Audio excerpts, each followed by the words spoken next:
pemirsa, kembali lagi bersama saya Nahda Yutami dalam program Plus 62 Bicara. Saat ini saya sudah bersama Ibu Yusnita, psikolog dari Cahaya Psikologi Indonesia. Apa kabar Ibu? Alhamdulillah baik. Alhamdulillah baik. Nah sekarang kita mau puterin nih video yang bakal kita tayangin. Ayo kita lihat bareng-bareng.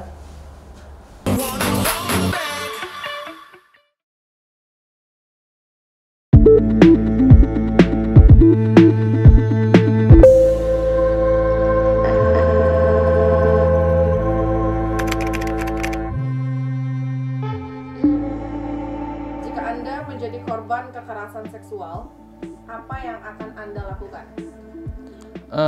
Kalau saya punya uang, mungkin saya akan datang ke psikolog gitu, bercerita awal mulanya terjadi, kenapa saya bisa menjadi korban pelecehan seperti itu. Itu misal kalau saya memiliki uang. Wow, Apa yang akan Anda lakukan? biasa melakukan kekerasan, dikerasin balik. Apa sih tadi tuh pertanyaannya, Les? Kalau Anda menjadi korban kekerasan seksual, apa yang akan Anda lakukan? Diem sih. Taubat. Langkah-langkahnya gitu. Apakah Anda mau bunuh diri atau diam aja atau gimana? Konsultasi Ke siapa? ke Pak Ustadz. Aduh, korban yang Apa yang akan Anda lakukan pertama kali?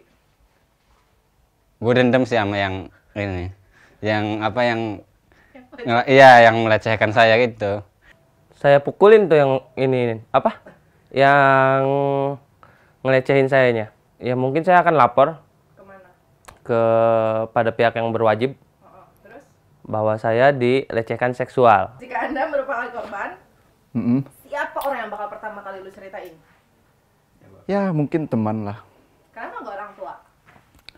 Beda ya. Kalau orang tua kan lebih ke siapa sih orang tua yang mau anaknya dipelecehkan begitu. Sahabat dekat. Kenapa? Karena mungkin dia bisa merahasiakan juga dan ngasih saran-saran lah yang baiknya gimana. Mungkin orang tua, Kenapa orang tua? karena orang tua yang lebih paham dengan saya ya.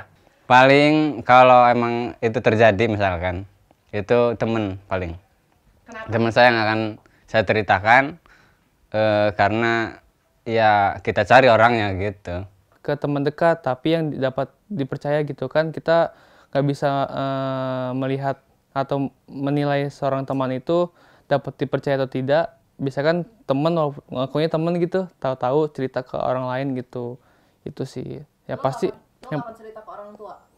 Iya sih pasti ya, kalau ke orang tua kan takut nanti kepikiran kan anaknya ternyata menjadi korban gitu kan. Saya sih nggak mau membuat orang tua kepikiran gitu. Misal kalau jadi korban pelecehan gitu. Sebagai laki-laki, lebih baik dilecehkan kepada sesama laki-laki atau perempuan?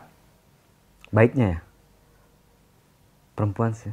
Kalau laki-laki mungkin akan lebih bunuh diri. Karena ya gimana ya, kalau sama laki-laki tuh didengar sama berita juga nggak enak juga. Pilihan yang sulit ya. Lebih baik dilecehkan perempuan deh. Kenapa? Karena kalau laki-laki ya, aduh, nggak enak juga ya. Atau mending perempuan atau kalau laki-laki mah aneh. Masih mending lawan jenis kali. Ya ceritanya biar enak gitu tuh. Biar ada variasi ceritanya. Biar nggak terlalu memalukan. Perempuan dong. Kenapa? Enak.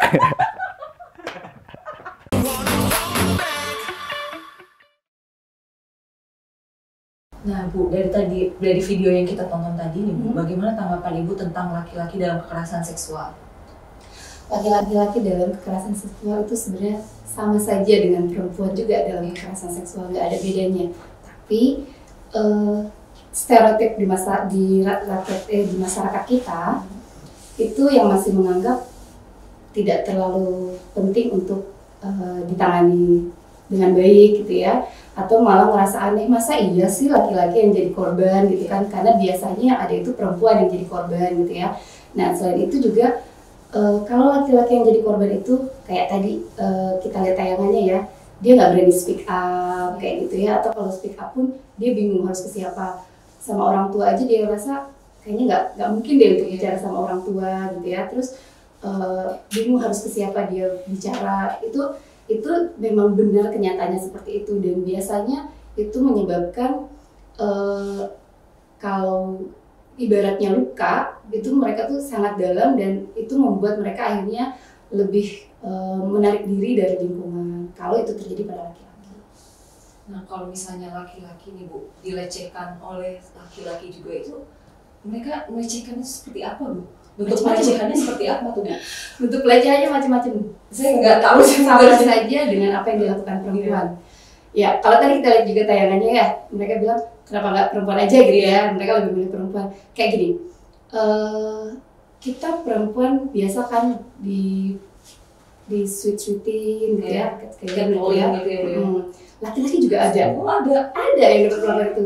Yang melakukan juga bisa perempuan, bisa laki-laki. Ya misalnya cowok ganteng, nah itu kan juga salah satu bentuk pelecehan ya gitu ya. Apalagi kalau mereka tidak terima diperlakukan seperti itu. Terus bisa juga dengan sentuhan-sentuhan kayak gitu ya. Misalnya tiba-tiba dicium mendadak di pipinya. Kalau kita pernah lihat tayangan, ada itu sempat viral itu, dia itu kameramen. Dia reporter sedang menyiarkan, tiba-tiba ada perempuan yang cium. Itu kan juga sama pelecehan juga gitu. Tapi lagi-lagi karena dia laki-laki, jadi itu dianggapnya nggak apa-apa gitu ya, biasa aja. Padahal itu juga sudah salah satu bentuk pelecehan juga. Terus ada juga yang kalau sempat viral itu, ada yang ojol yang diminta untuk kirimkan makanan, tapi ternyata orangnya di situ yang sudah menunggu itu, kalau bahasanya itu sudah kepengen gitu ya. Itu juga salah satu bentuk pelecehan juga. Nah, di laki-laki juga ada yang diminta datang sama perempuan yang sudah kepengen juga gitu. Itu tuh banyak kasus terjadi seperti itu. Tapi ya itu, balik lagi mereka nggak mau speak up. Nah terus Bu, menurut Ibu nih, mereka tuh harus seperti apa sih Bu? Kalau mereka bingung nih harus speak up sama siapa, atau mereka lebih baik langsung datang psikolog atau gimana tuh Bu? Memang sih, mereka paling pertama harus memberanikan diri dulu. Memberanikan diri itu setidaknya harus ada orang yang tahu dulu kenapa mereka seperti itu. Bagus sih tadi ada yang mungkin dia akan bilang sama orang tuanya, karena baik buruknya kita itu yang akan menerima kita kan orang tua terlebih dahulu ya. Dan mungkin reaksi orang tua juga akan kaget, akan shock, dan udahlah nggak usah bilang atau bagaimana gitu ya. Tapi setidaknya ada orang tua kita dulu yang tahu. Langkah selanjutnya boleh dengan orang yang paling dia percaya, sama temannya. Misalnya seperti tadi kita lihat juga komentarnya. Tapi kalau sama teman itu kan juga, kadang teman juga bingung ya, bisa kasih solusi apa gitu, bisa kasih masukan apa gitu ya. Nah, belum lagi kalau pelakunya adalah orang dekat, orang yang kita kenal. Atau misalnya itu teman dekat kita juga, kita mau cerita sama teman dekat juga, bisa-bisa kamu aja kali gitu kan, bukan kali gitu kan. Jadi kadang kita mau cerita malah dapat penolakan gitu ya. Nah, kemudian beranikan dirilah untuk speak up ke psikolog atau psikiater, mana yang membuat dia lebih nyaman. Kalau memang sudah menjadi gangguan yang menyebabkan dia misalnya susah tidur, depresi, segala macam, itu lebih baik ke psikiater dulu untuk dapat penenangannya, baru abis itu ke psikolog kayak gitu. Nah sejauh mana sih Bu pengaruh psikisnya tuh dari para penyintas kekerasan seksual ini Bu? Sebenarnya sama aja dengan perempuan, mau di laki-laki mau di perempuan ya. Jadi pelecehan seksual ini bisa terjadi pada anak-anak, bisa terjadi pada dewasa. Mau itu anak-anak laki-laki atau perempuan, dewasa juga seperti itu. Nah, kalau kita tanya bagaimana efek psikisnya di laki-laki dewasa itu lebih berat. Karena kalau anak-anak bisa jadi dia apaan sih gitu, tidak menyadari atau apa juga gitu.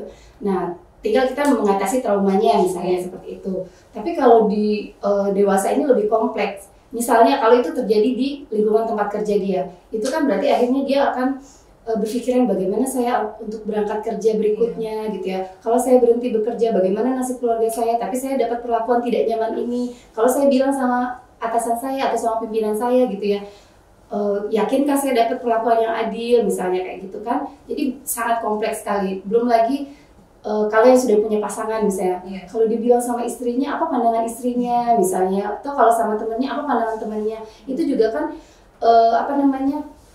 meruntuhkan harga diri dia gitu sebagai laki-laki. Masa iya sih kamu bisa dapat perlakuan itu? Kamu itu kan cowok, maco, harusnya lebih bisa membela diri atau lebih bisa mempertahankan diri gitu kan. Stigma-stigma seperti itu yang juga membuat mereka kesikis mereka itu akhirnya membuat mereka menarik diri dari lingkungan, membuat mereka self-tidur juga, membuat mereka depresi